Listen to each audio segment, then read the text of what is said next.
All right, folks, we're going to try it again. I think everything should be better. I don't know if it's going to be good, but we're going to say it's going to be better. I'm going to start posting these links, correcting them on our website.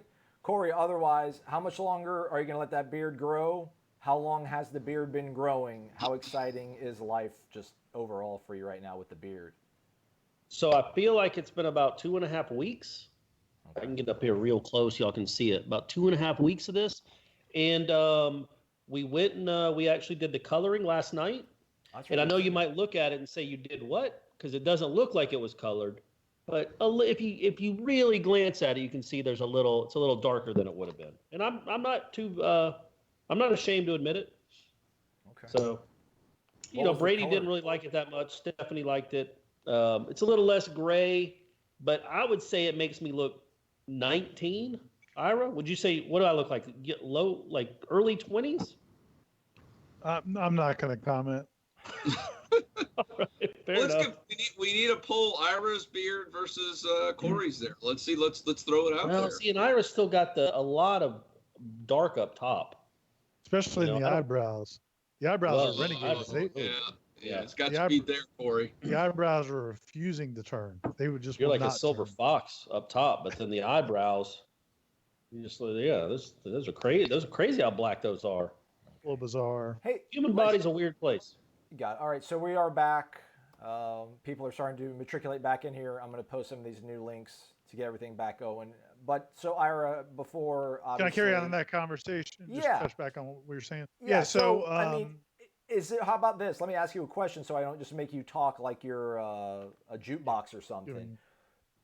Is it encouraging, or is it? Let me say this: is it reading too much to see that university presidents are pretty firm in their conviction that they're going to have face-to-face classes for fall? That means that football is that much closer to being executed this fall.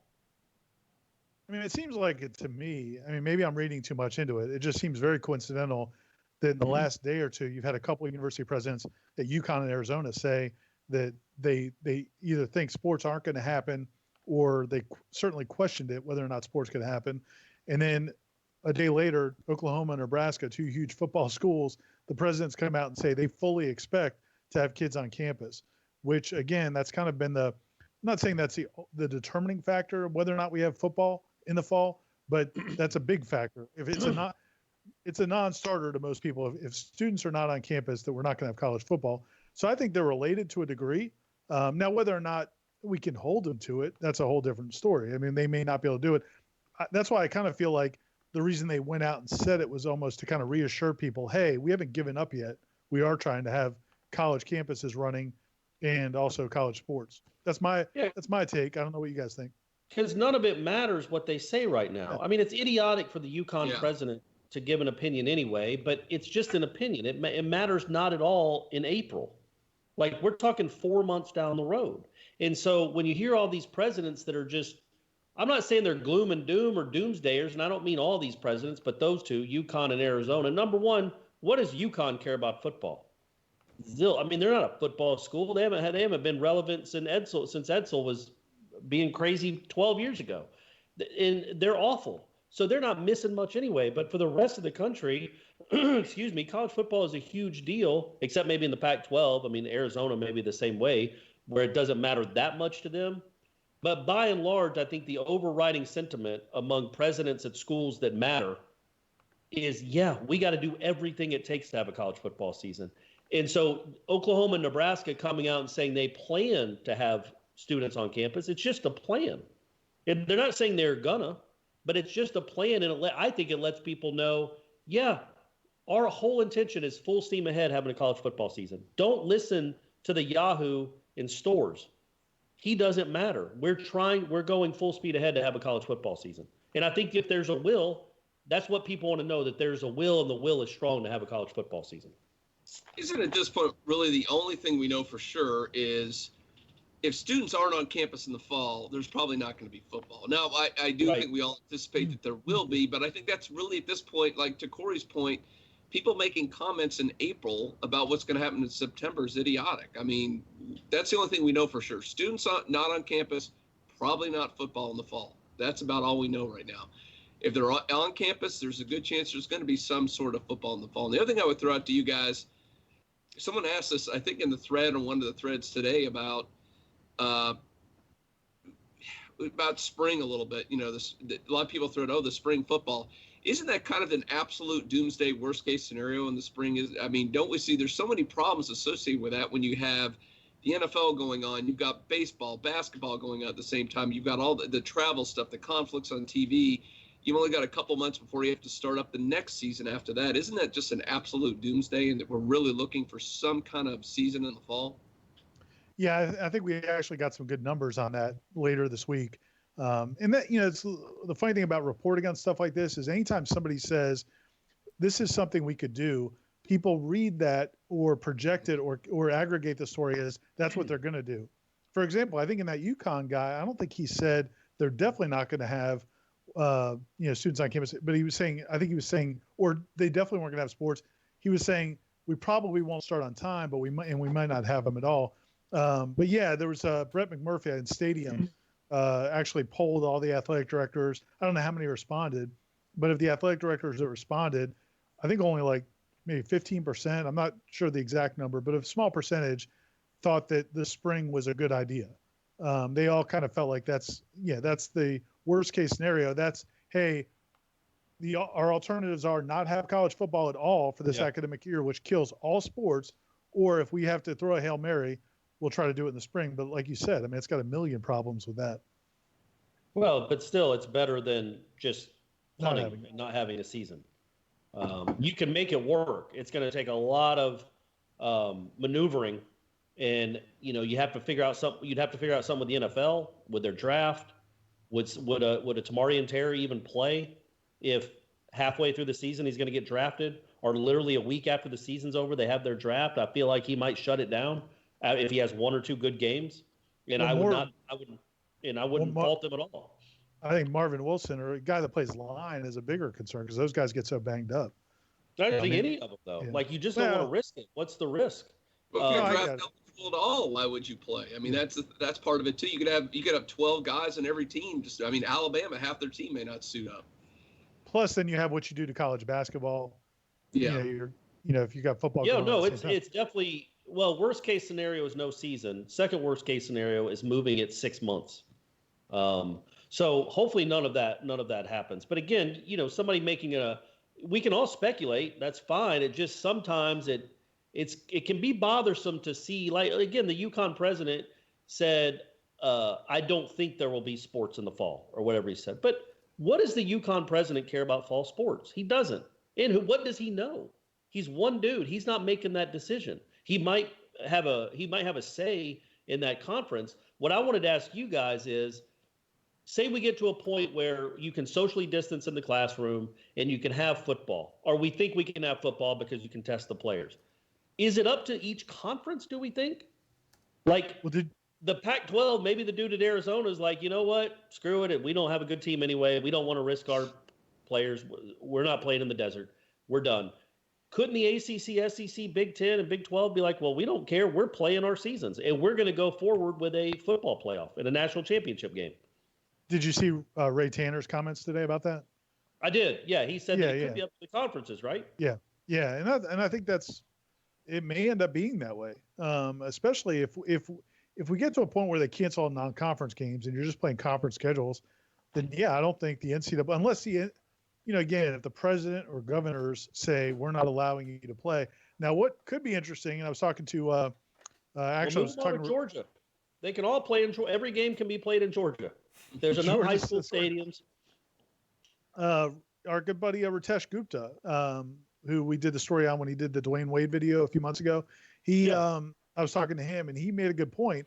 The ACC, because it's so geographically spread out, what happens if the state of New York says no, or the state of Massachusetts says no, and you've got the ACC with schools and all these. Now, the SEC is going to play hell or high water, but what about the ACC or the Big Ten? Parts of the country may say no, and then I don't know how much power the conference commissioners really have. I don't know. Let me ask you guys this. Obviously, this is a very regionalized sport. It's becoming more so every year. We see the domination of the southeastern schools. A couple these Power 5 conferences aren't even getting in the playoff on a year in and year out basis. But down here in Florida, like, we know the Madison County Cowboys are probably going to win, and they're probably the best team in 1A football, right? Like, they're the best team hands down. But they got to play it out. They're going to play the 0-11 team in their conference or their division, and it's part of the whole song and dance, right? It gives it legitimacy. What is the size of the asterisk that'll be next to a team that wins the 2020 college football playoff if, 3 out of the 5 power conferences decide to play, 2 of them sit it out, and then, 30, 40 other schools are like, yeah, we're going to sit it out too. I mean, it takes things away from the spirit, as long as right? the ACC and FSU isn't one of them sitting out, I'm okay with it. I just want I'm out for that. I want to see them play. But no, I mean, there'll be a little bit of an asterisk on it. But, I think we're desperate. Now, to your point you guys brought up before, that's really interesting because you're right. I could definitely see a scenario where one of these states in a conference says we're not going to have sports in the fall. But what if the other, 11 teams, 11 schools want to do it? Did you throw it all away, or how as upset as FSU fans are right now at the ACC? Imagine a scenario with a couple, Syracuse, BC, Virginia say, no, we're not going to do it. Swafford comes in and says, you know what, fine. If we can't have all of them, we're not going to have a season this year. But meanwhile, the SEC has a season. How upset are FSU fans, Miami fans, Clemson fans going to be watching the SEC play football where they have to sit there and do nothing? They would be irate. I think we're getting ahead of things a little bit. I don't think that's really a possibility. I do think we'll have a season. I think what would happen in that instance is you just delay it. Like, if you can't have everybody in the conference playing, if maybe Syracuse can stay in New York. What did they add to this? But Corey, the SEC is going to play. Everybody in the SEC is going to play. So, but if Syracuse and Pitt if they just decide we're not going to play college football, I think it's like a tree falling in the forest. Nobody would notice. Nobody would care. It'd be fine. But I think, realistically, I think you would postpone it until you get back to normal. And look, I think most states will be open up in the fall. Georgia's ahead of the curve. See how we do. Everybody tune back into Georgia in about a month. See how we did with this. But I think by August and September, most states will be open. I think if most states will be open, I think the one issue you have is how do you socially distance at a football game for the fans. I think you can test every football player and every staff member. I think by then we'll have enough testing that you can do that. I don't know how you socially distance the crowd, but I don't really care. I just want the players tested, and you can socially distance a classroom. You can go to class and not be right next to someone. Absolutely. So you can still have students on campus, and they can socially distance on campus and in classrooms, but in a student section, that's impossible. So you might have to adjust. You know what is amazing, though, is like you see these numbers, the TV ratings from the draft, and then the Jordan documentary. I mean, like, the ratings for football this fall are going, well, whenever it happens, whenever they play football, the ratings are going to be freaking unbelievable. So to the point you guys were talking about on Wake Up Warchant this morning about advertisers and their thirst to businesses to be back in front of the public. I mean, I can't even imagine that is the one positive to all this is they're going to make a killing, I think, on TV ad sales and radio ad sales and everything else once they end up playing. Could we have a look in? Like the old TV look-in, because if all that's going to go up and we can't have fans at the games, I mean, that's going to be even more valuable. I would think the conferences that made these deals with ESPN and them, I'd be getting more money. And how is this going to work? Let's say our local watering hole, Corey, since we're sitting here having a drink. How is that going to work if you can't go to the stands? Imagine the sports bars. Are people just going to pack into the sports bars and just accelerate the problem? I mean, that's going to be unique how they're going to handle that too. Again, just watch Georgia, Gene. Just give Georgia about 3 or 4 weeks to see what happens. We're the guinea pigs. I just have this vision of you playing Mel Gibson in Mad Max, like driving through Georgia in your jalopy. I like that you went with the 1981. Hey man, Mad Max. Hey, you just broke out some reference yesterday? What was your reference on Twitter about the picture from Vrabel's house? What did Harlem Shake. Oh, Harlem Shake, man. You can use Tiger. Like 6 you years can use old. You can use Tiger King. That's like 10 minutes old. Yeah, but it looked like a Harlem Shake video. There was a dude dressed in creepy. His son is the guy with the mullet. Oh, Yeah, the guy with the mullet nightmares. looked like the Tiger King. But the other dude was in another costume. There was the dude on the toilet behind them. I mean, it looked like it was just. I mean, that was the highlight of the draft, and it was crazy that they didn't say one word about it. Trey Wingo didn't mention it at all. I thought the highlight of the draft was all the obituaries. Would you guys? I mean, did you That too. enjoy Yeah. that part? Yeah. I don't. Everybody that I got like drafted. the one where the kid. It was. I was like, oh, here we go again. He's about to talk about his dad, but the Do you dad mean was the in prison. bios? Do you mean the bios, Ira? You said obituaries. I No, was like, what are you every talking No, about? I time a guy said got drafted, obituaries. yeah, Oh. Trey Wingo would have to mention that, oh, yeah, his father passed away when he was 8, I'm and sorry. they'd start playing the piano music. It's like, And come on, man, this is supposed to be an uplifting, happy moment for these guys.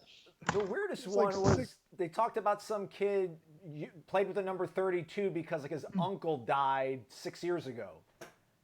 Like, I mean, Yeah. it's not like his uncle was a famous football player or an alumnus or an NFL Hall of Famer. Just like, yeah, his uncle died 7 years ago. He liked the number 32, so he's been wearing 32 for the last 2 seasons in Oklahoma.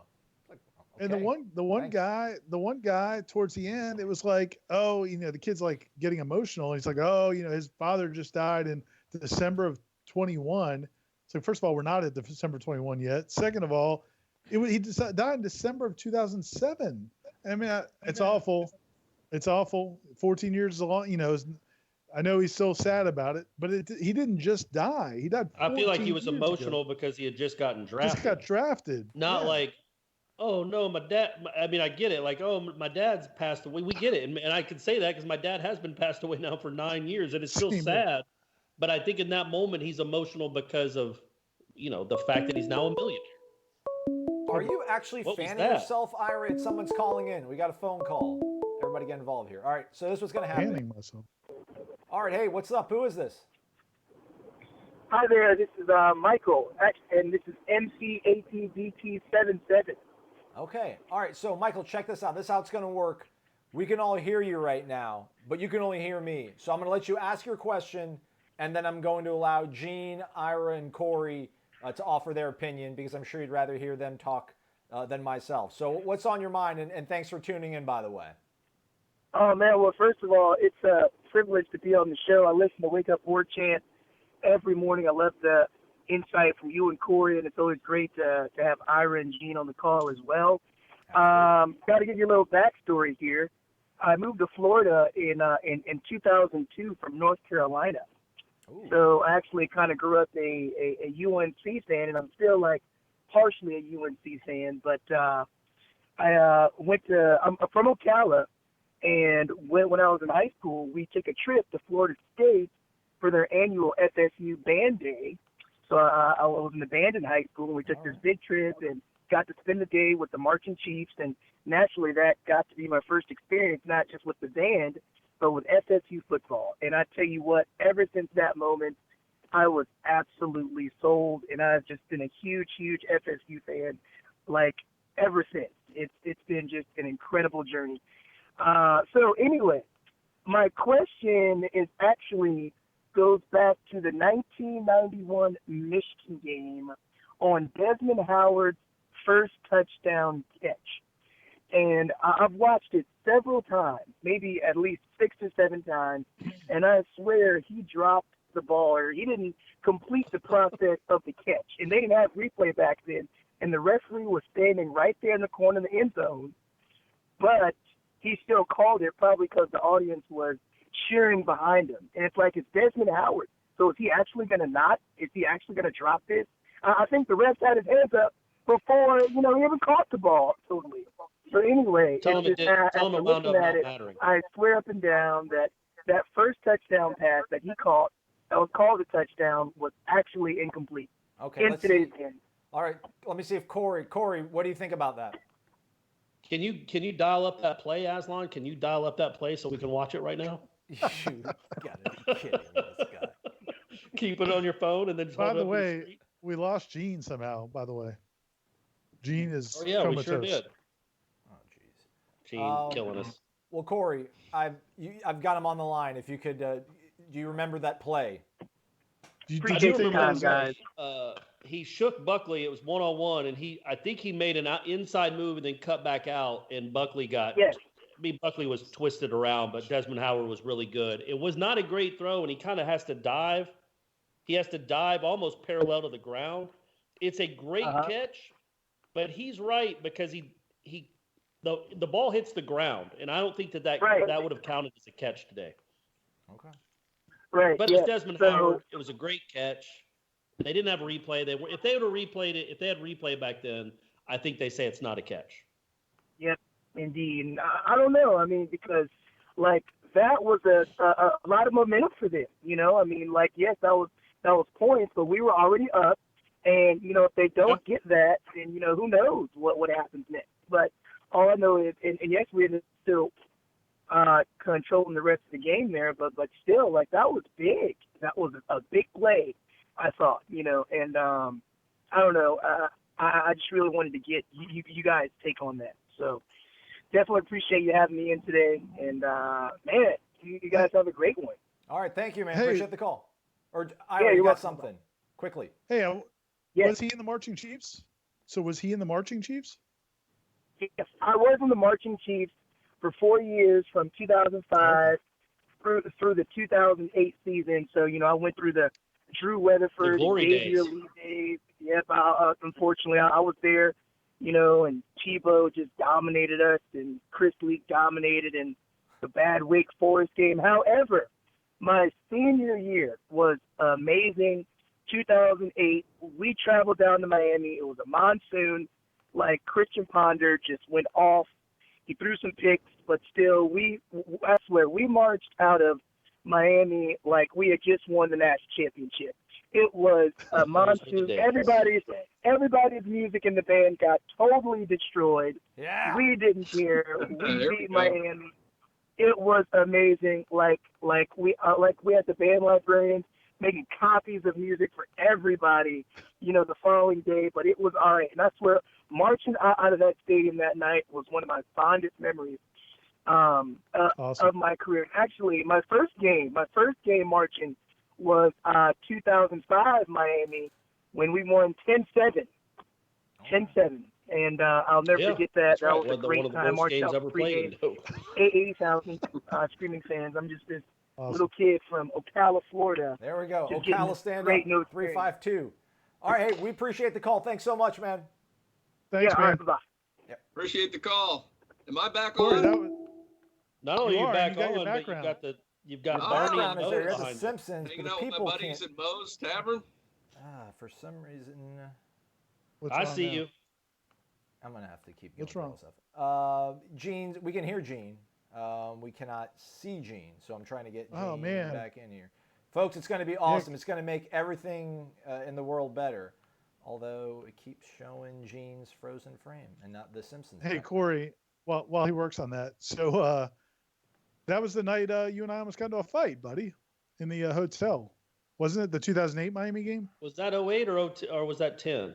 Well, you said it was a monsoon. Wasn't that game? Well, I think they both were monsoons. Oh, okay. Never mind. It could have been 08, though. Yeah. I think wasn't that the Antone Smith game? Yeah, that was 08. That would have been 08. There he is. Oh, no, Gene is back. We got another person. Let's see what's going on here this time. All right. That's what they can see Gene. Hey, you're the second caller on the Warchant Happy Hour. Who is this? This is Jeremy. Aslan, how you doing, buddy? Jeremy, what's up, man? Hey, Jeremy. I Knowles.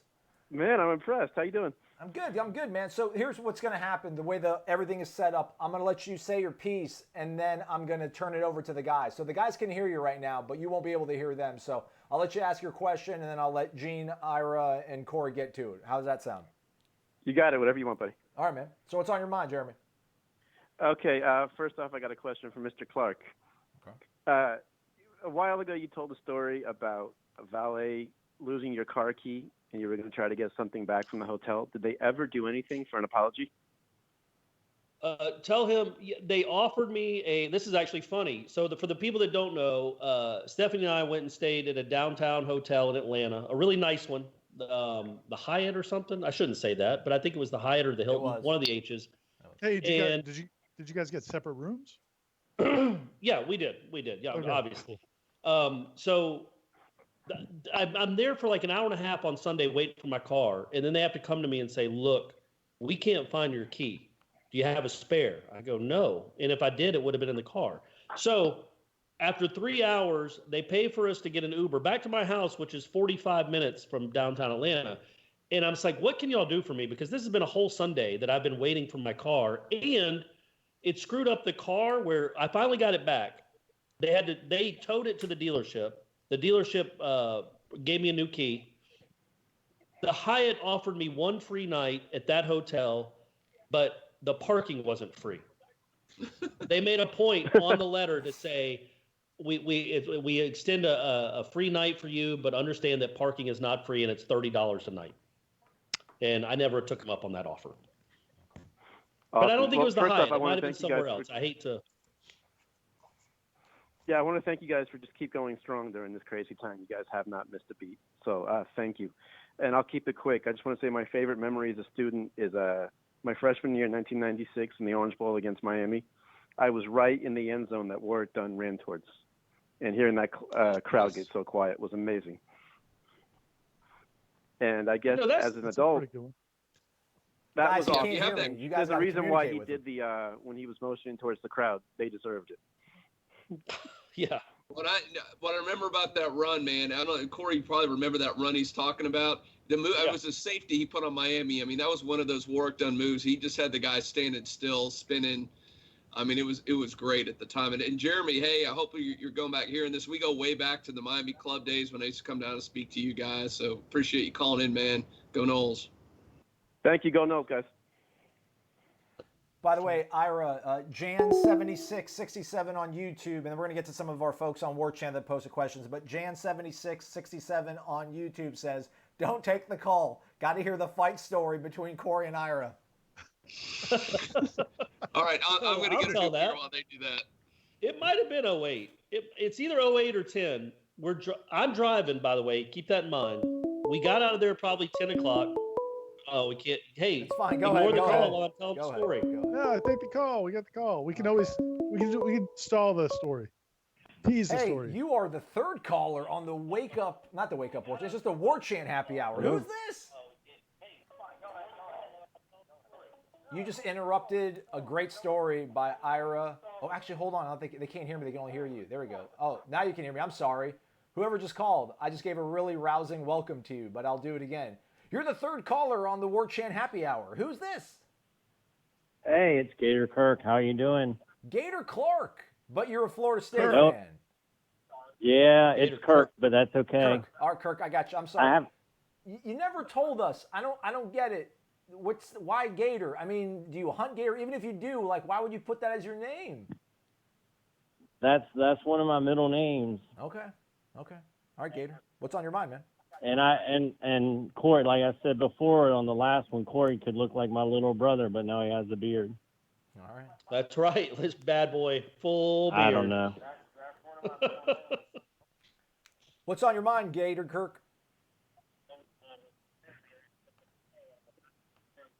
Did you just want to tell us that Corey looks like your brother? Well, I do. Probably. I look like I could be a Gator. He can't hear you, right? Okay. Well, he can't hear you now. I don't know if we still have him. We do. We still do have. Yeah, you still have me. Yeah. So, Kirk, what's on your mind, man? Nah. So. I think you're listening to us on your laptop. You need to mute your laptop and listen to either myself or Corey. It's like an old sports talk show from the 80s. All right, no worries. Great. Yeah. I posted some questions. I posted the same question on there, but y'all had some difficulties. My question is, how many offers does FSU make to prospects for the 2021 year when they can only sign about 25 kids? Okay. I'm turning over to you now, guys, so he can hear you guys. He can't hear me. What do you think, Ira? I would think it fluctuates between staffs. Some staffs are really picky and really choosy. Some aren't. Wouldn't you think the average would be 75 to 100? I mean, and how many of those are committable? That's what I'm just going to say is that's where everything's changed in the last, I don't know, probably about 5 years ago, Gene, where the coaches went away from just offers to committable offers. So we'll offer you a scholarship early in the process to say we did, but if you want to actually commit to it, you need to let us know, and then we'll let you know whether or not that's going to work for us right now. And a lot of times they're not. So yeah, if you follow and that's why we don't do stories every time a kid gets an offer. I mean, they offer so many kids nowadays. And so, yeah, it might be if they're in the old days, I think if they were going to sign 25 kids, they might have offered 75, maybe. Ira, shut up. Shut up. We got another call. Call. We love cutting Ira off. Put your That's fine. just pipe down. You're the fourth caller on the Warchant Happy Hour. Who is this? This is Jay from Daytona Beach. Jay from Daytona. Yes, sir. All right, just confirming. All right, Jay, so how this is going to work is I'll let you say your piece. You can only hear me right now, but I'll let you go ahead and ask your question. Everybody can hear you on the internet, Ira, Corey, and Gene as well. But when you're done asking your question, I'll let them go ahead and turn over, and you can talk to them, and they'll answer your question for you. So what's on your mind, Jay, from Daytona? Okay, what's really on my mind is that 2012 NC State game, but I don't want to get into that because we're going to keep it positive vibes only. No! I was going to make that my Jameis backdrop. Winston story was a real big story, but at the time we had a story, not at the time, but we had a story that was just as big with a quarterback that had the potential to be as good as better than Jameis, but it rarely gets talked about. So my question is, could you guys like rehash what was going on during the time of the Adrian McPherson saga? I know we really didn't have social media then. He was Mr. Football and Mr. Basketball, I believe, and he like won a state championship in baseball. So could you guys just talk about like the potential or what could have been with Adrian McPherson? Gene, you were there for all of it, man. What do you remember? I was there, man. He was.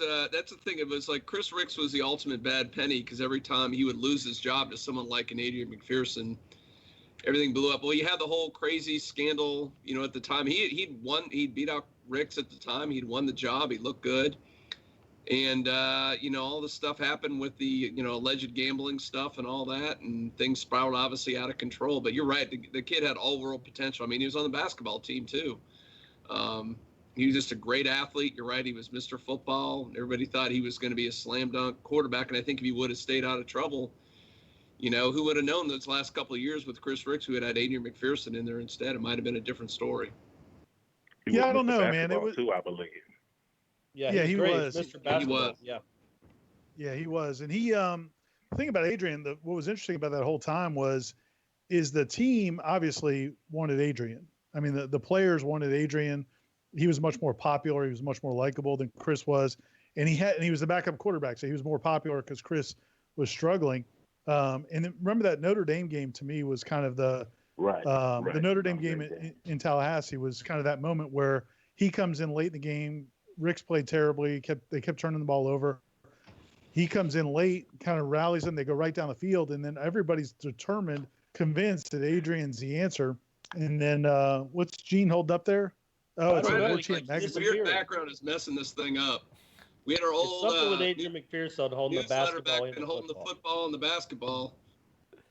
He was supposed to be the next two sports star back then. Yeah, so everybody wanted him, and then the interesting thing though is he didn't play good the week before the NC State game. The NC State game is when everything blew up, and he played terribly in that game. Corey, come on now. Oh, let's not make accusations. There's a drop pass. He had a pass for a touchdown that would have won the game. Was dropped. So. I think Leon Washington had a punt return for a touchdown in that game too that was called back. Anyway, go ahead, Ira. Yeah, that's what one of my buddies used to say all the time. He's like, if Adrian did throw that game, then Talman was in on it too because he dropped the touchdown pass. But I don't know. I mean, I think talent-wise, there's no doubt. But it was kind of hard. We didn't really ever get to see what he could do over a period of time because everything blew up with the gambling thing and the stolen check. I mean, all I'm saying is the week before the NC State game, I think it was Georgia Tech or somebody. His stats were awful that game too. Yeah. I mean, it wasn't like he threw such a pretty ball and he had such a cannon. And what's really, I don't know, troubling about that time period is you just wonder what he would have looked like with Jimbo or Rick or somebody that could coach quarterbacks in a real offense. But even just an OC that knew what he was doing or a quarterback coach that was really good, what could Adrian McPherson have been? Because that dude, he was tall. He wasn't a great runner, but he could move a pretty good bit. He had an incredible arm. And yeah, they just Rick's and him. It was what a time for FSU quarterbacks. You had the McPherson thing. You had Sexton. Wherever he was on where was he? Wasn't on Tennessee Street, was he? Well, which one? No, that was. Oh, Wyatt. sorry. But what Gene said about the bad penny, it's like every time Ricks would get beat out by someone, the kid just, blew it. And then Ricks would, come back in, tail between his legs 2 or 3, 4 games later and start out the rest of the season. And none of them back then got good coaching. All right, Jay. Guys, thanks for answering my question. I just got one parting comment. I just want to let Corey know I used to be a valet at a hotel, and we were 100% valet. And the valet's worst nightmare is losing the guest keys, especially on Sunday morning when everybody's checking out. That's the busiest time. Yep. So, yeah. So I know exactly what happened, tell him, can he hear me? Yeah, he can still hear you. Yeah, so what happened, what we found out is the person had 2 keys at once, and mine is a keyless. It's not really a key. It's one of the ones you just hit the button. And the valet accidentally left it in another person's car. And when the person got home, they found it in their cup holder. And it's like, hey, you left this in our car. And she mailed it back to the hotel, who then mailed it to me. But 6 days later. Hey, real quick though, Jay, real quick. So you ever, if somebody comes with a nice car, you ever take it for a little spin? You ever go around the block? You ever check things out? Ferris Bueller reference there, Ira? Just asking. I did it, but a lot of my valets were higher. So they was. We lose. What happened, Aslan? What did you do? They would just pill out. So yeah, they would. Oh, okay, gotcha. Well, thanks, Jay. Well, thanks, guys. Great job. Appreciate it. Thank you, Jay. Yeah, Corey, can we kind of let the cat out of the bag about the next one? We're talking that 2012 NC State game you brought up. That might we're not that we're profiling that game, but we're going to be doing something close next week. Yeah, go ahead, G. You're running the show. Well, we got cut off. Hey, G, be quiet. We got to take the call. We're just true. This is. Go ahead, Aslan. We're like Paul Feinbaum. Hey, welcome on in. I think you're the 4th caller on the Warchant Happy Hour on this Friday, April the 24th, the year of our Lord 2020. What's your name? Ranye, calling from Gwinnett County. Gwinnett Carlos County. From Gwinnett? Represent. Ranye. G.A. Knowles 86. There you go. All right. Ranye, you're not going to blow us up here with questions about Gwinnett County recruiting, are you? It's not my account, man. No, I'm not. Hey, ask him where Gwinnett he lives. I'm gonna let you live today. Okay. All right. So check it out, Ranye. Everybody can hear you right now, but I'm gonna let you ask your question, and then I'm gonna allow Gene, Corey, and Ira to answer your question. So whatever's on your mind, man, go ahead. Let us know. Okay. I was listening to an interview from Charlie Ward a couple of days ago, and he was talking about how Bobby Bowden really didn't want to recruit him, and basically had to be talked into giving him an offer to Florida State. How do you think that would have went if Charlie Ward never came to Florida State, and how would that run be that year with him he came in as a punter, he punted his freshman year, but how do you think Florida State would have ended up with Charlie Ward wasn't the quarterback? Not as good. The 89 team would have struggled. That's what we paying all the money for that great insight. Yeah, I remember kind of that story that I think Charlie's dad, when the whole recruiting process was going on, didn't Charlie Ward Sr. question Bowden about, man, you've never had a black quarterback? I think that was part of the recruiting process or the recruiting conversations that Georgia had I guess, yeah, definitely. But Florida State never had. Bobby Bowden hadn't. And so that was kind of a concern of Charlie Ward Sr., but then I think Bowden must have eased his concerns because he did sign with Florida State. Yeah, twice. I think it was McDuffie that basically like demanded that Bobby sign him. Like, from what I understand, I think it was McDuffie that was like, we have to sign this guy. He's the real deal. And back then, I mean, people don't realize it. If you're younger, if you're like, probably 25 or 30, you probably don't realize what an issue that was back then. And I'm not saying him, but just in people in general. Like when I was in college in the 80s, I mean, it was a controversy about black quarterbacks and whether or not they got a chance. Now, you don't really see it as much. I mean, hopefully we're past that point. But back then it was a big deal. A lot of the big schools didn't have any black quarterbacks on their roster, and certainly not in the NFL. So I remember Mike Hodges. You remember that name, don't you, Ira? Yeah. He was the coach at Thomasville when they were awesome in the late 80s. Like, I guess it would have been 87 or 88. And Charlie was at Central. And I think they played a game. I think the only loss Thomasville had that year was to Charlie. And I just remember talking to Mike Hodges, who then later on went to Cairo, not Cairo, Cairo, syrup makers, when I worked in Thomasville. And he talked about coaching against Charlie and said it was the most unbelievable thing he'd ever seen. It was like Superman without a cape. That's a direct quote. And I just can't remember who won that game, but it was really close. And Charlie just went off on a really good Thomasville defense that I think had the kid that went to Alabama. Was it Eric Curry, Ira? Yeah, Eric. Yeah, it was Eric Curry. Yeah, the All-American that was on that Alabama '92 team. And so Charlie was known. I mean, he was a big-time recruit, and it was just. I remember the one other thing I remember is Terrell Buckley when he announced. For some reason, I guess he announced on live TV that he was going pro after the '91 season. Which nowadays you wouldn't. I mean, he was a junior and he just won the Thorpe. It wouldn't even been a question. But I remember him being interviewed and then maybe saying something to the team. Like somebody asked him, "What do you want to say to your teammates?" And he said, "Look, you guys follow Charlie. He's going to lead the way." Even the players on that era of Florida State team that was awesome knew how good Charlie Ward was going to be at Florida State. Now he's struggled a little bit out of the gate, but I guess Kenny Felder is the quarterback. If Charlie Ward doesn't come to Florida State, I guess Kenny Felder might stick around and play quarterback instead of going pro in baseball. I don't know.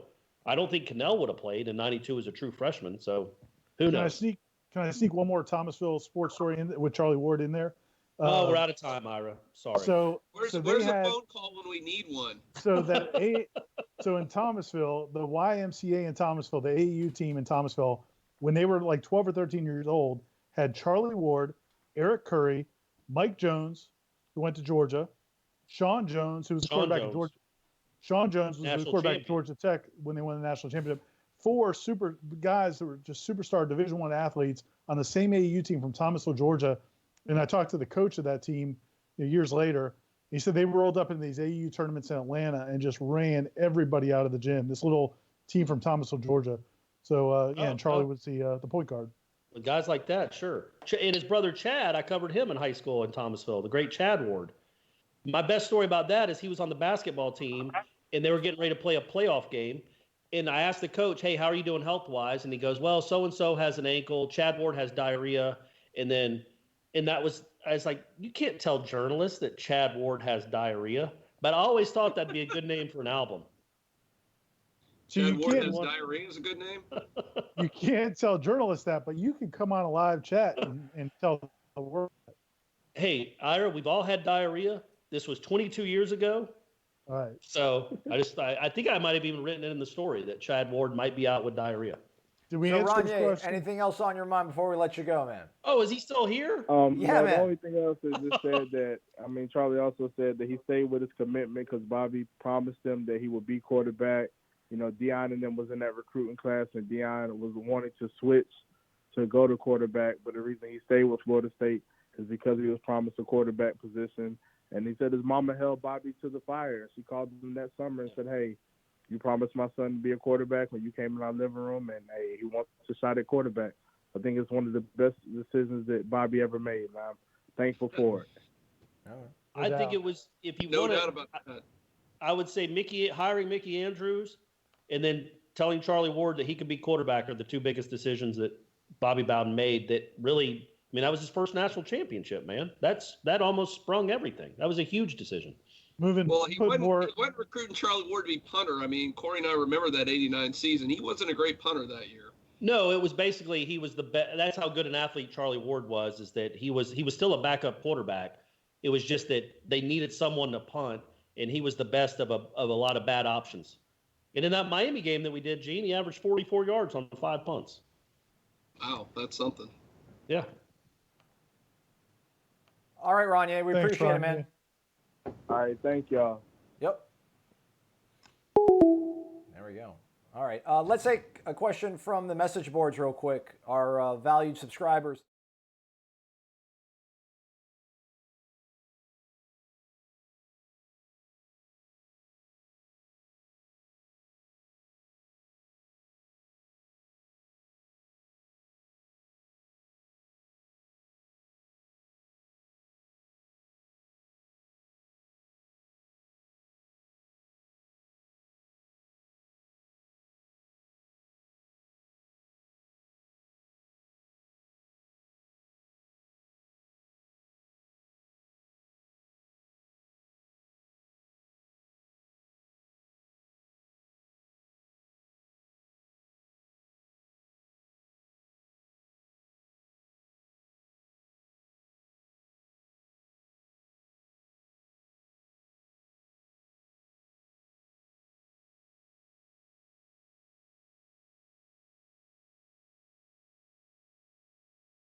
there's nobody there. It's all dead. I mean, it's kind of surreal, but I'm hoping if everything works out the way it is, the curve gets knocked down, and hopefully there'll be a sprawling campus again in a few months. How much toilet paper did you get? It was a 6-pack of Scott, which is good because that's the brand I use. Now, some people might say I'm thrifty, but I actually prefer the softer ply. I don't like too much plushness, but that's neither here nor there. I'm going to get Ira properly framed back up on here. Likes. Yeah, we do wonder.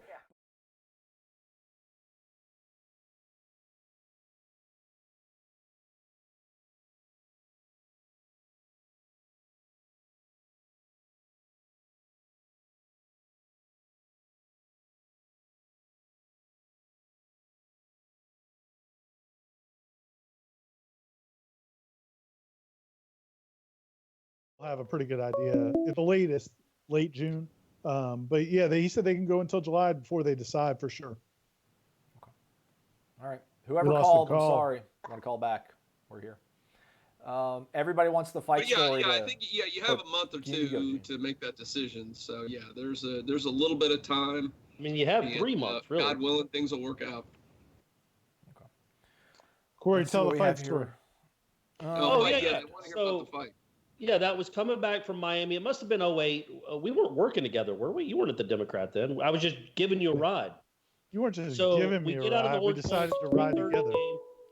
There we go. Sorry, guys. It's Gilligan getting off the island. Here we go. What's going on? You're the 5th caller on the 6th caller on the Warchant Happy Hour here on April 24th. Who is this? This is Tom from Ocala.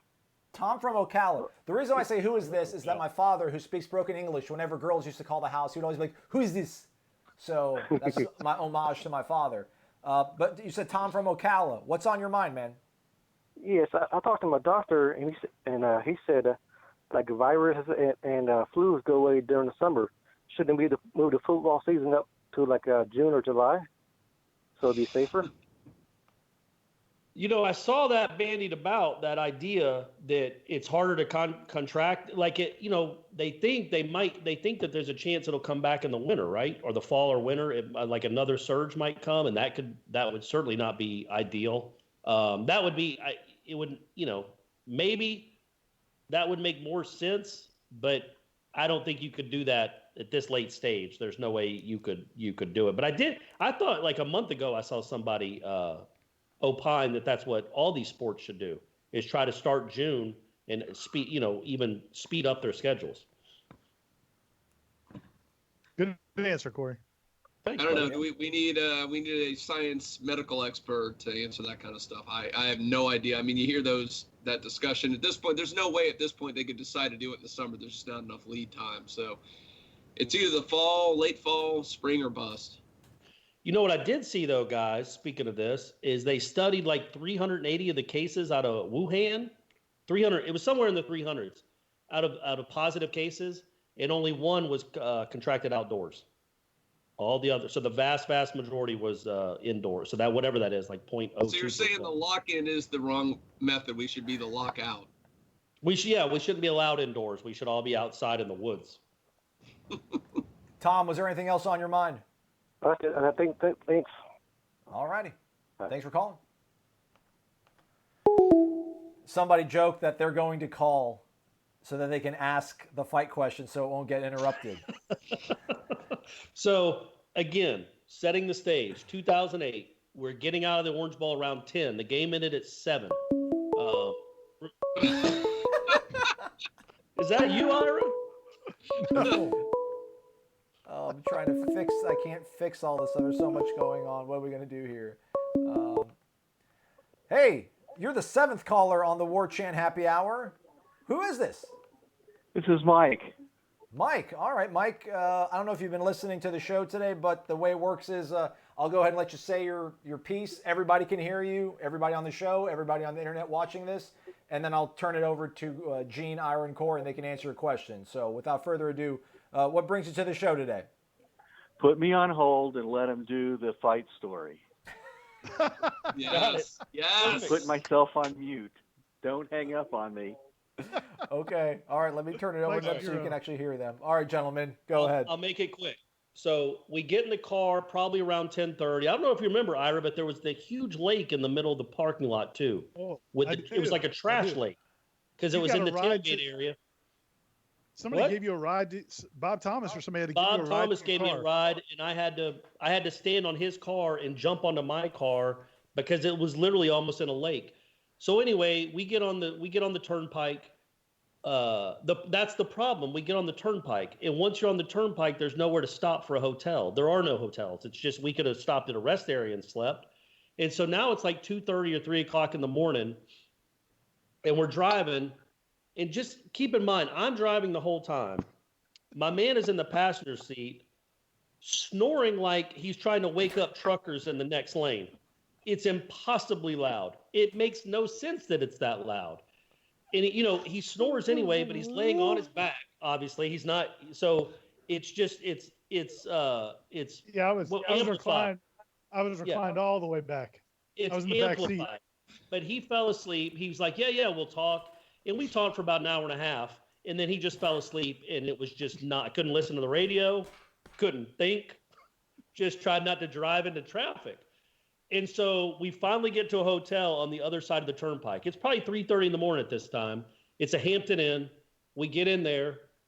I say, okay, we need 2 rooms. And she goes, Hold on. Great. Hold on.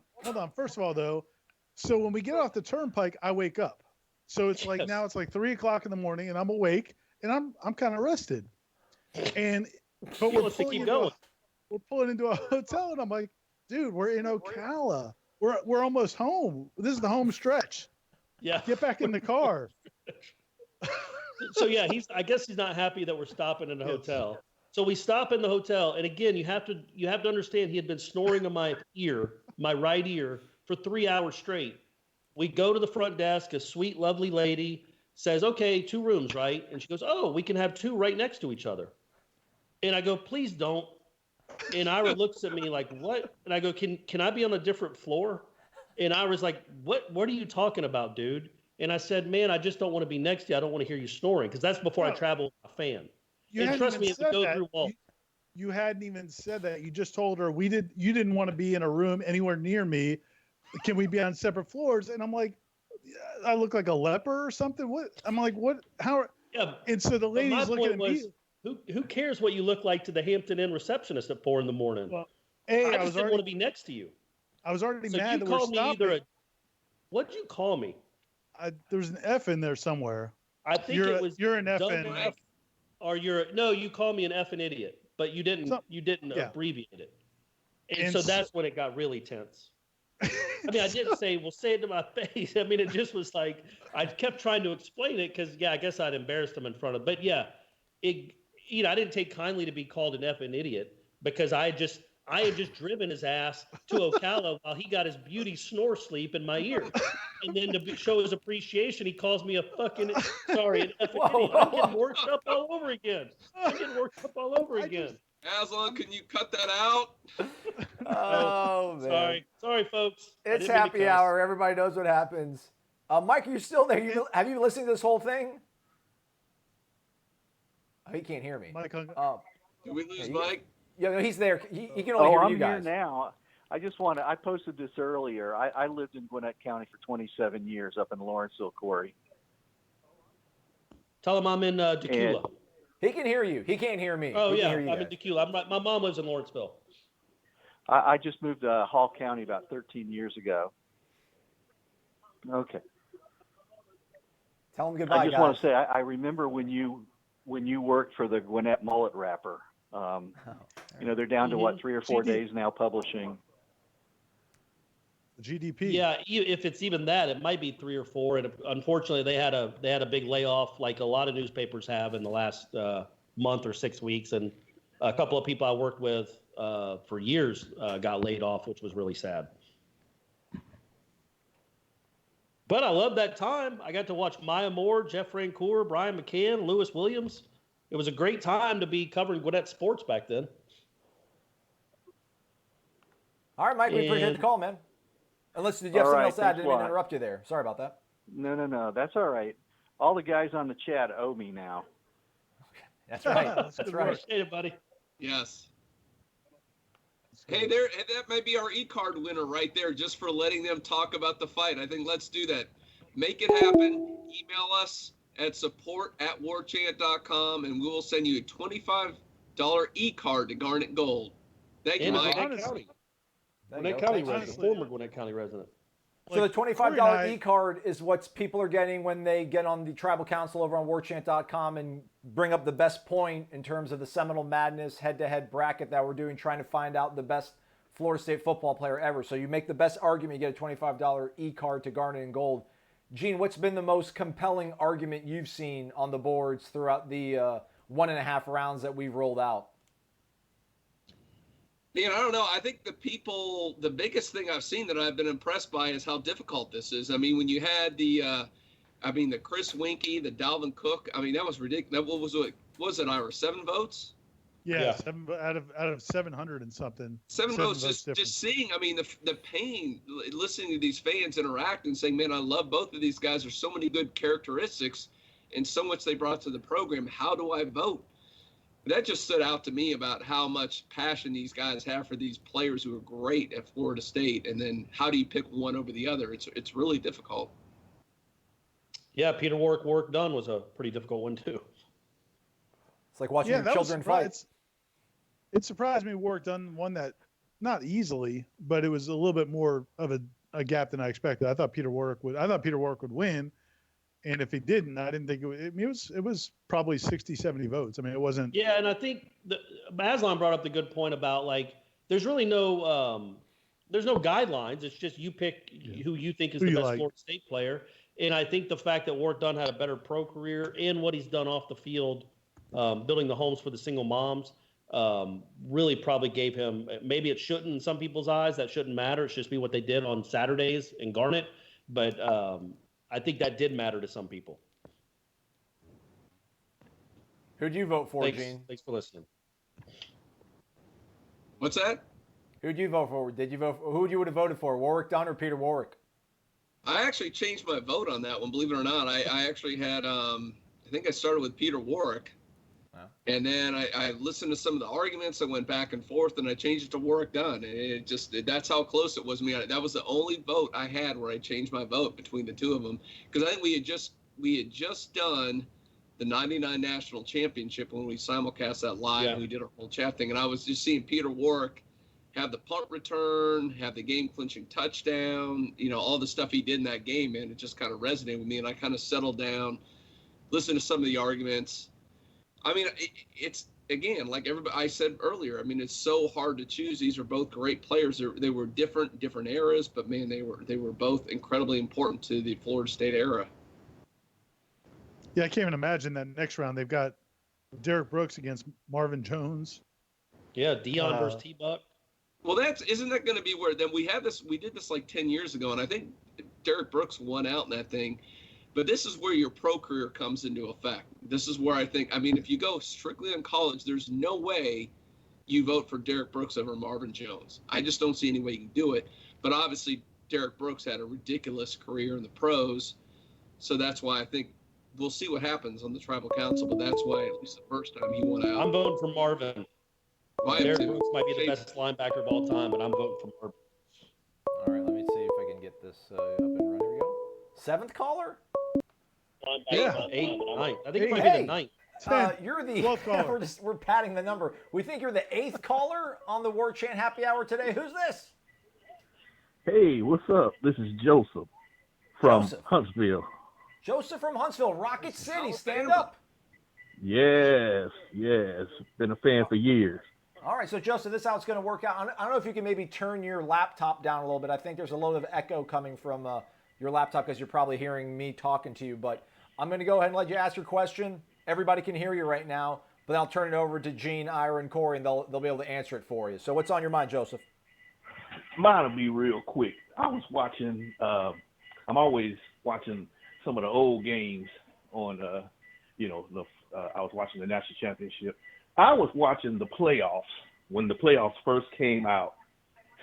Just real quick, speak on how it made y'all feel when we freaking were the only undefeated team in 2014 And I think at the time they freaking put us like ranked number 4. I was looking at one of the games. I can't remember which one. I can't remember which one it was exactly. They put the standings up, and we were freaking number 4, the only undefeated team left in the playoff, or before the playoffs started actually. But we were the only undefeated team, and they freaking had us ranked number 4. Speak on that right quick. Corey, that's they didn't your have enough thing, man. They didn't have enough game control. That was the problem. That's what it was. It was the game control. That's exactly what I was going to say, Ira. It was all about game control. That was the first year that committee and all the wacky little things they would put each week to justify what they were saying. And that was the craziness. But it was a game control. But that was the season where Jameis and company had to pull it out of their behinds. Every single week they'd fall behind 2-3 touchdowns and rally. And for whatever reason, the committee didn't seem to like that, even though they were undefeated. And they'd won, 29 in a row going into that Oregon game, which to me was nonsense because you had to go – you're the 4th seed. You had to go to the West Coast. So you're basically going on the road against a team that's having almost a home game over there. So, yeah, I never liked the way that played out. I don't know if it would be that way, the way it's set up now, if they would be a 4 seed. I think they've kind of refined some of that stuff. You haven't heard game control since 2014 either. It was preposterous. It was a joke then. I wrote about it a lot on headlines. It was my only outlet back then to get it off my chest. I criticized it all the time because it wasn't just, because I remember, I can't remember the ESPN guy, the dude that's into the polls. Brad Edwards, maybe? Is that his name? Yeah.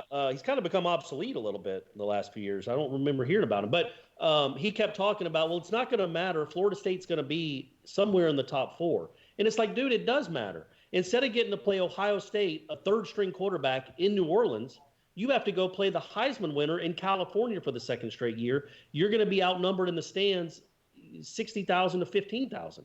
It was a huge difference to have to play Oregon and Pasadena as opposed to getting to go to New Orleans and play in Ohio State. And it was just ridiculous. That was a ridiculous season. This year, obviously, the SEC was the best conference. In 2014, it was not. And maybe it was, but it was by a small degree. Mississippi State vaulted to number 1 in the country for beating 2 4-loss teams, eventually 4-loss teams. It was a joke. And Mississippi State got rolled by Georgia Tech in the Orange Bowl. Alabama lost to a 3rd-string quarterback Ohio State, right? Isn't that right? And Ohio State beat them in the playoffs. That was not a good SEC year by SEC standards. But still, the narrative was the ACC is so weak, Florida State should be beating these teams by 4 touchdowns. If they play in the SEC, they'd lose. Come on, man. That's not accurate. And that Louisville team that Florida State got down 21-0, they ended up having 10 players drafted off that team. But Florida State got no credit for winning that game. And I remember exactly. Now that you say that, I remember exactly what game it was. It was we were playing the ACC championship. We were playing Georgia Tech, right? And I was watching the old broadcast, and they had us freaking number 4 all the way up until after. And they were saying, I think Herb Street and Brad Nessler, they was going back and forth, and they were saying something like, "Oh yeah, no matter what you do, I think Florida State's still going to be in there." The thing that was making me so angry while I was watching that game was that I'm sitting there watching TCU was ranked at that time that we were playing. Yeah. TCU was ranked ahead of us. I don't know how they finally decided for us to jump them, because I think they even beat somebody that day too. But they finally decided for us to jump them. But I was like, we are the only undefeated team, and we ranked number 4. Alabama even had a loss. Playing a pretty good schedule, man. That Clemson team was loaded. As we saw the next 2 years, that Clemson team was really good, and you beat them without Jameis Winston. Got no credit for it. Exactly. I remember I talked to Jimbo after that Georgia Tech game because, that's right. They were 4, and I think Alabama was 1. And people were wondering, did Florida State do enough? I don't think they were smart people. Did Florida State do enough to stay in the top 4? And I asked Jimbo that question, like after his press conference, and he just was like, "Can you believe you're asking me that? Blankety blank. Can you believe you're even having to ask me that?" And I'm like, dude, it's the craziest thing I've ever. It's ridiculous. And so what ended up happening, actually, unfortunately, is they did get bumped up to 3. And so they went and played 2-seeded Oregon out in California. I personally, because I don't like to fly, was hoping they'd stay at 4, and they could have played Alabama and beaten. Who was that quarterback that year for Alabama? Aslan? Blake Sims. I think Blake Sims. Yeah, they would have. Jameis Winston would have won the Blake Sims battle, I think. I appreciate you guys for taking my call. Thanks, man. Thank you for calling. Thank you. All right, no problem.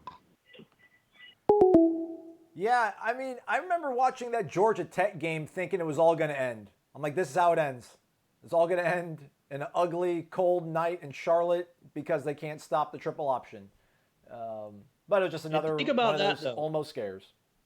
Like, even if they had lost, they still technically should have been in the top 4. They would have been one of the 4. They would have been one. Nobody was undefeated. And the team they had lost to ended up going to the Orange Bowl and winning the Orange Bowl. Like, but Georgia Tech got no. That was just it was a silly ACC team, just like Clemson was a silly ACC team, just like Louisville was a silly ACC team. You got no credit for beating those 3 teams. The dumbest thing about it, like he was saying, is they kept their rationale every week was, oh, well, if you keep winning, it's going to be okay. Well, when is that? Like, why does that have to be the criteria this year? It's never been the criteria. Like, why does FSU have to earn their way back in when they're the defending national champion? It was the dumbest crap ever. That whole season was infuriating. And a lot of it was probably because people were so mad at Jameis and mad at Jimbo and mad at FSU, but it was ridiculous. Yeah. Agreed. They wanted to keep us out. They wanted to keep us out, but they couldn't. And then Pasadena happened. Oh, I was about to say, I think that's it for us today, but got another call.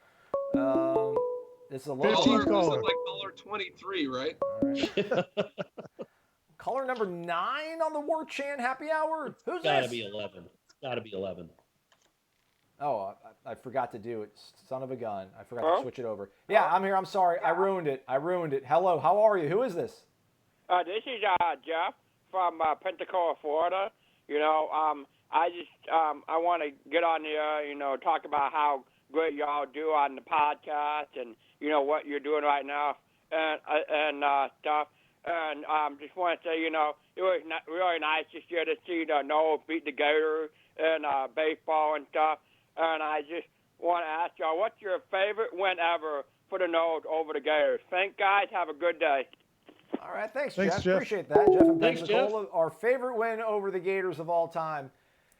I mean, this one, I feel it's so inconsequential to the overall rivalry that I almost cringe that this is my favorite. But 2003, because I was there, it was evenly matched teams going into that matchup, and the fact that Florida State was trouncing them in the first half, we were talking so much crap. Me and all my friends, we were in the absolute nosebleeds, visitor section up next to the opposing end zone that the Ricks to Sam touchdown went to. But just to watch everybody kind of the life come back to the Florida fans and the impending doom that we all felt, but then it was quickly ripped from under them on 4th and 14. D-Rob square in deep. Very next play, Rick's flush to the right. 52 yards later, PK Sam, take that. It's my favorite win over the Gators because I was there. I was able to watch all the misery. We just kept screaming out, "It sucks to be a Florida Gator," singing it as we left the stadium. We just saw families just absolutely terrified, clutching their children, holding them close to their bosom, saying, "Stay away from those evil men." One of the finest hours of my life. Gene, what was your favorite win over the Gators? Wasn't there a fight on the field after that game, Ira? There was. Ira, you got involved. We hurt their feelings. We hurt their feelings, I think, is what Darnell Dockett said. Ira, did you get in the mix on that fight? I think Ira's not hearing us. Oh, there he is. Ira's still there? Yeah, Ira, now can you hear us? I think I'm getting back on now. Yeah, I was there we go. having some issues. Right. Well, you look good. Well, how about hey, you, Gene? What's your favorite? I already know what your game? favorite win is, Gene, but regale us. You know what? That's a good question. There's a lot of them. I love the 93 just because it put Florida State to the national championship. When Warwick Dunn ran down that sideline, you kind of felt in your heart this was it. This was the last hurdle. You're going to win a national championship. But, it gets a little underrated, I think, just because of how things ended up that season. But I think, was it the 96? I think that might have been Florida's greatest team. And they came into Tallahassee. Yeah. And Florida State derailed them. They were actually an underdog that afternoon in Doak Campbell Stadium, and Florida State upset Florida and beat them. And that was, of course, 2 years after the choke and Doak. So they had the choke and Doak, and they brought in the number 1 team in the country that was unbeatable, and Florida State beat them. Now, a lot of weird shenanigans happened. They were able to somehow get a mulligan game against Florida State in the bowl game. But, I mean, at the time, to me, to see that happen, the fans rushed the field. They took down the goalpost. Yeah. That was a glorious day inside Doak Campbell Stadium. I think I'd vote for the basketball game where the Florida player made an own goal, the buzzer beater when he beat his own team. Not the whenever Dwayne that was. Schnitz's game, Corey? No, No. this was like 5 or 6 years ago. It started the this guy streak. accidentally tipped it into his own basket at the buzzer. Oh, and that's yeah, how yeah. Florida lost to Florida State. For football, I think I would go 98. The Peter Warwick, they call it the Marcus Allison game or whatever. It was Peter Warwick's game. And just as loud, because they had cost Florida State a national title each of the previous 2 games. And so to beat them with essentially your third string quarterback, and Peter Warwick showed the world why he was the best player in the country. And a week later, they ended up sneaking into the championship game because of that win. That was an all-timer. That's one I'll always remember. I mean, since I've been here, I would go with 2003 also. But the best part about that game is the fact that Florida fans still call it the swindle in the swamp. And like we had that, I remember we did Jim Lamar, I think, back in the day, we did the story about kind of going through all those controversial calls. And like all of those calls were legit. Like there might have been one. It's just they all went against Florida. They all went for Florida State, but they were all legitimate. It wasn't like they got screwed. But the fact that they cover PK Sam if you want to win a game. Cover PK Sam. When he runs the same route 2 times in a row. Yeah. And Ira, I asked you, Ira. There was a story at the time, and they got like an independent official. I don't know who it was, some national outlet. I need to find that story. And he went back and reviewed all the plays, and he said there was one of all like the 12 controversial calls. There was one. It was, I think, one of the opening kickoffs was Cromartie had fumbled the football. Yeah. And they said that probably was a fumble, but all the other ones were correct calls. So it's amazing me looking back, like you said, they still call it the swindle. They still think there were all these bad calls, but it was they're rationalizing the fact that they blew a game. They couldn't cover PK. And on a 4th and 10, was it 4th and 10 or 4th and? It's like 4th and 14. 4th and 14. Dominic Robinson catches a pass. Come on, you can't cover Dominic Robinson on a 4th and 14. Let's see what you got, Jeff Bowden. Let's see what you got for us now, Jeff Bowden. Boom! That's what Jeff Bowden's got for you. Prime time 2. Ira, were you close to the fight? I'm tired of this. I've tried to ask this question 7 times. Ira, fight? You broke up again. 2003, at the end of the game, the Florida State fight. Were you close to it? Yes. Great. Oh, yeah. Another fight. Every time you bring up a fight, there's a phone call. Oh, gosh. Ira's screen keeps getting huge. It's killing me. All right, let's see. Get the phone call. We've hit double digits. I think this is our quote has been met. 10th caller, 15. Warchant happy hour. Oh, actually, I forgot to switch it over to me again. All right, so you can't hear me. I'm Is it sorry. happy hour or happy hours? Happy hour. We're almost getting hours. Who is this? It's Gator Kirk again. How you doing? Gator Kirk, you're back. All right, man. What's on your mind? I'm good. I'm doing good. All right. How do you think Odell felt in 1988 when he entered as a freshman and he had the offensive coach? I can't hear him talking. I see him reacting. In 1988, Mark Richt was on the staff, and he was from Coral Gables. And when they rehired him as a coach in 90, do you think there was some tension because of him being a Hurricane? All right. I think we're slowly losing people. I'm going to turn it over to the other guys, Gator. So hang on real quick. I do see Gene still here. I think Ira's still here. I think we lost Corey. I caught something about Odell in '88. I don't know if Ira caught that whole question there. Say that again. I'm sorry. Was he talking about Mark Richt, or who's he talking about? Yeah, I'm talking about Mark Richt. When Mark Richt was a coach in '88, and Odell came in as '88, or when he came back when Mark Richt was a coach, being that he was from the school in Coral Gables. Oh, no, Odell's a pro. I mean, Odell's got his GA right now is from Florida, so I don't think Odell had any suspicion of Mark Richt. I'm sure he trusted Bobby Bowden and who he hired. What do you guys think? Yeah, no, just like a lot of those guys right now, Florida, Odell's GA right now or student assistant, GA or quality control guy is Clint McMillan, who played at Florida. Mickey Andrews coached at Florida. I think once you get in that level of this business, they're used to dealing with guys who've coached and played at different schools. I'm glad you brought that up. The fact that Mickey Andrews, that Odell obviously works directly under as a defensive coordinator, had Florida ties. I mean, obviously that didn't affect anything there. So no big deal. Hey guys, I got family movie night here now that we're coming close on hour 2 of happy hour. So I'm gonna bug out. Say thanks, guys. Brandon was saying we need a Warchant happy hour number 2. Corey, do you want to do that for us? Or No, not happening. I'm not doing it. I'm not staying here that long. All right, Gene, thanks for hanging in there. Yeah, we'll wrap it up here. We took 10 phone calls, several questions from everybody on YouTube, as well as our subscribers on warchant.com. Do stay connected to warchant.com. If you haven't checked it out already, Ira sat down with Jacques Patrick, maybe he is the most recent Florida State guy to sign with NFL team. He's now a Cincinnati Bengal. Can play with Joe Burrow, #1 overall pick. So that's a good thing. Check that out. Corey's probably doing something awesome as we speak as well. So we do appreciate y'all watching and tuning in. Stay connected to warchant.com.